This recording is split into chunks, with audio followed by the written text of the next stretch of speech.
के पालन की जिम्मेदारी भी हमारी अब बढ़ गई है।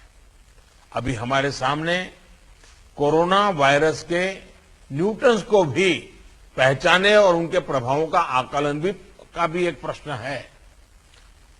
आपके राज्यों में आपको वायरस के वेरिएंट का पता चलता रहे, इसके लिए भी जीनोम सैंपल भी टेस्टिंग के लिए भेजा जाना उतना ही अहम है।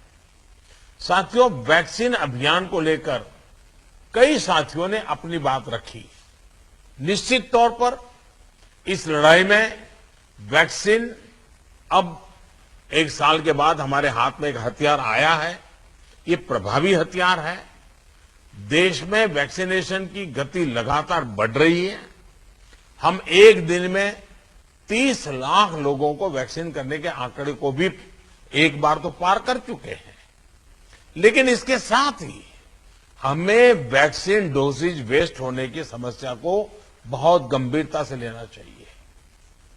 तेलंगाना और आंध्र प्रदेश में 10% से ज्यादा वैक्सीन वेस्टेज है। यूपी में भी वैक्सीन वेस्टेज करीब करीब वैसा ही है।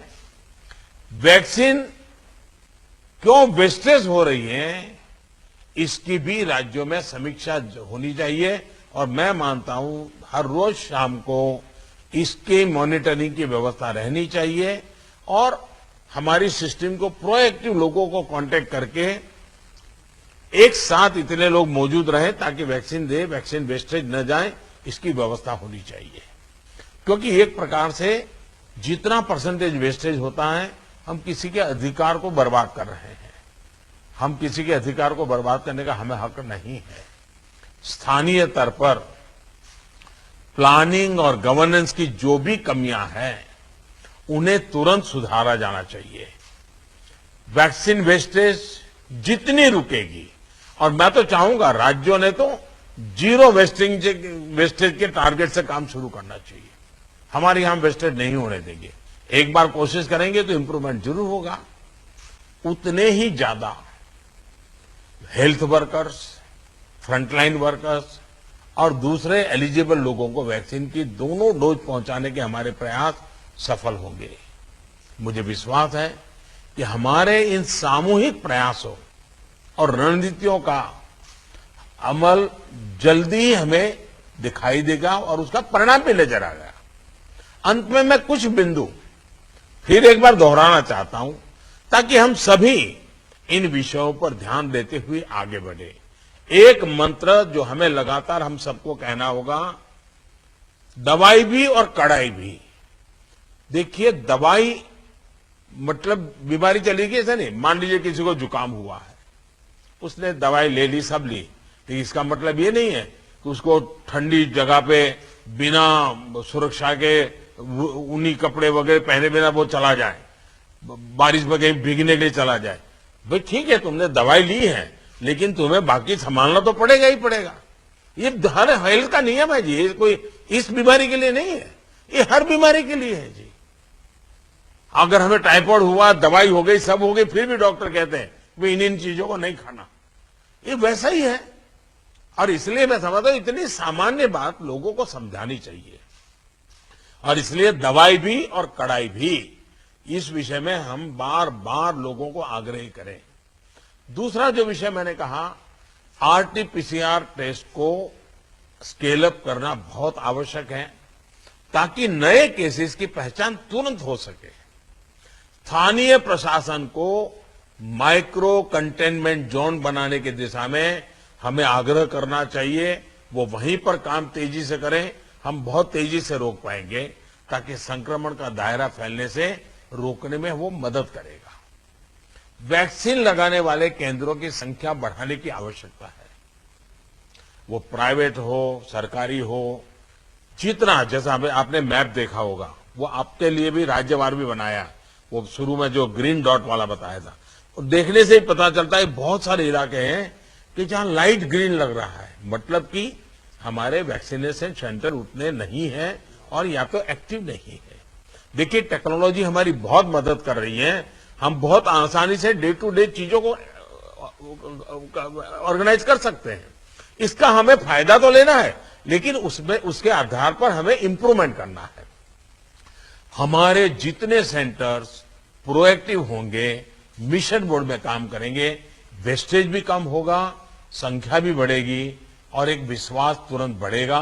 मैं चाहता हूं कि इसको बल दिया जाए। साथ ही एक बात हमें ध्यान रखनी होगी, क्योंकि ये वैक्सीन निरंतर प्रोडक्शन हो रहा है और जितना जल्दी हम इससे बाहर निकले हमें निकलना है, अदरवाइज ये 1 साल, 2 साल, 3 साल तक खींचता चला जाएगा। एक मुद्दा है वैक्सीन की एक्सपायरी डेट। हमें ध्यान रखना चाहिए कि जो पहले आया है उसका पहले उपयोग हो, जो बाद में आया है उसका बाद में उपयोग हो। अगर जो बाद में आया हुआ हम पहले उपयोग कर लेंगे तो फिर एक्सपायरी डेट और वेस्टेज की स्थिति बन जाएगी। और इसलिए मुझे लगता है कि अवॉइडेबल वेस्टेज से तो हमें बचना ही चाहिए। हमें पता होना चाहिए कि ये लॉट हमारे पास जो है इसकी एक्सपायरी डेट ये है, हम सबसे पहले इसका उपयोग कर लेंगे। ये बहुत जरूरी है। और इन सभी बातों के साथ इस संक्रमण के फैलाव को रोकने के लिए जो मूलभूत कदम है, जैसा मैं कहता हूं, दवाई भी और कड़ाई भी। मास्क पहनना है, 2 गज की दूरी बनाए रखना है, साफ सफाई का ध्यान रखना है, पर्सनल हाइजीन हो या सोशल हाइजीन, पूरी तरह उसको बल देना पड़ेगा। ऐसे कई कदम जो पिछले 1 साल से हम करते आए हैं, फिर से एक बार उसको बल देने की जरूरत है। फिर से इस बार आग्रह करने की जरूरत है। उसमें हमें कड़ाई करनी पड़े तो करनी चाहिए। जैसे हमारे कैप्टन साहब कह रहे थे कि हम कल से एक बड़ा कड़ाई करने का मूवमेंट चला रहे, अच्छी बात है। मुझे लगता है कि हम सबने इस दिशा में हिम्मत के साथ करना पड़ेगा। मुझे विश्वास है कि इन विषयों पर लोगों की जागरूकता बनाए रखने में हमको सफलता मिलेगी। मैं फिर एक बार आपके सुझावों का लिए धन्यवाद करता हूं और भी जो सुझाव है आप जरूर भेजिए। जो हॉस्पिटल के विषय में जो आज चर्चा निकली है, आप 2-4 घंटे में ही सारी जानकारी दे दीजिए, ताकि मैं शाम को 7-8 बजे के आसपास मेरे डिपार्टमेंट के लोगों के साथ रिव्यू करके इसमें से अगर कोई बॉटल नेक है तो उसको दूर करने के लिए कोई आवश्यक निर्णय करने होंगे तो हेल्थ मिनिस्ट्री तुरंत कर लेगी और मैं भी उस पर ध्यान दूंगा। लेकिन मैं कहता हूं कि हम अब तक जो लड़ाई जीतते आए हैं, हम सबका सहयोग है। एक हमारा कोरोना वॉरियर का सहयोग है, उसके कारण हुआ है। जनता जनार्दन ने भी बहुत कोऑपरेट किया है जी। हमें जनता से जूझना नहीं पड़ा है। हम जो भी बात लेते गए, जनता ने विश्वास किया है, जनता ने साथ दिया है और भारत विजयी हो रहा है 130 करोड़ देशवासियों की जागरूकता के कारण, 130 करोड़ देशवासियों के सहयोग के कारण, 130 करोड़ देशवासियों के कोऑपरेशन के कारण। हमें जितना जनता जनार्दन को इस विषय पर फिर से जोड़ पाए, फिर से विषय को बताएंगे, मुझे पक्का विश्वास है कि जो अभी बदलाव नजर आ रहा है, हम उस बदलाव को फिर से एक बार रोक पाएंगे, फिर से हम नीचे की तरफ ले जाएंगे, ऐसा मेरा पक्का विश्वास है। आप सबने बहुत मेहनत की है, आपके पास इसकी एक्सपर्टाइज टीम बन चुकी है। थोड़ा आप डेली 1 बार 2 बार पूछना शुरू कर दीजिए, सप्ताह में 1-2 बार मीटिंग लेना शुरू कर दीजिए, चीजें अपने आप गति पकड़ जाएगी। मैं फिर एक बार बहुत शॉर्ट नोटिस में आप सबको आज की मीटिंग मैंने ऑर्गेनाइज की, लेकिन फिर भी आपने समय निकाला और बहुत विस्तार से अपनी सारी जानकारियां दी। मैं आपका बहुत बहुत आभार व्यक्त करता हूं। धन्यवाद जी।